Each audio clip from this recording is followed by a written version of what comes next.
વિશ્વ યોગ દિવસ નિમિત્તે ગુજરાત સાયન્સ સિટીમાં એક પૃથ્વી એક સ્વાસ્થ્ય માટે યોગની થીમ પર યોગ માટે સમર્પિત એક ઉત્સાહી અને ઉર્જાસભર કાર્યક્રમ યોજવામાં આવ્યો.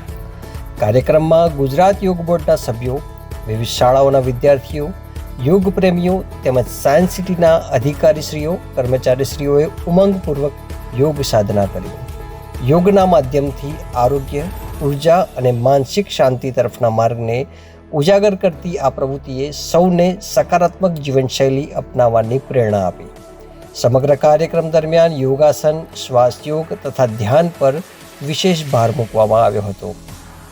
વિજ્ઞાન અને યોગના સંકલનથી સાયન્સ ફોર વેલનેસને વાસ્તવમાં સાકાર કરતો આ કાર્યક્રમ સૌ માટે યાદગાર અને ઉદ્દીપક બન્યો હતો. ગુજરાત સાયન્સ સિટી દ્વારા આયોજિત આવા કાર્યક્રમોનો મુખ્ય ઉદ્દેશ યોગ અને વિજ્ઞાનની સહિયારી અભિવ્યક્તિ દ્વારા નાગરિકોમાં વૈજ્ઞાનિક દ્રષ્ટિકોણ સાથે સ્વસ્થ જીવનશૈલીનું મહત્ત્વ પ્રસ્થાપિત કરવાનું છે.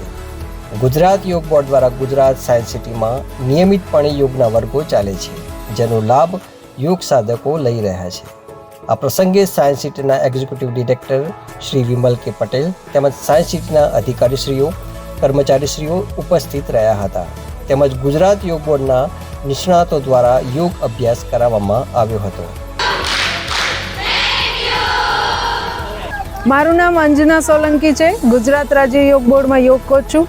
આજે 11મા આંતરરાષ્ટ્રીય યોગ દિવસ નિમિત્તે અમે લોકો સાયન્સ સિટીમાં સેલિબ્રેશન કરવા માટે આવ્યા છીએ. જીવનમાં બધા લોકો યોગ અપનાવો, સ્વસ્થ રહો, પૂરા ભારતમાં યોગનો પ્રચાર પ્રસાર થાય એ હેતુથી ભારતીય સરકારે જે યોગ દિવસની જાહેરાત કરી છે એની બધા લોકો ખૂબ ધામધૂમથી ઉજવણી કરી રહ્યા છે. આજના દિવસની 11મા આંતરરાષ્ટ્રીય યોગ દિવસની થીમ છે એક પૃથ્વી એક સ્વાસ્થ્ય, વન વર્લ્ડ વન હેલ્થ. તો બધા એક સાથે ભારત માતા કી જય! ભારત માતા કી જય!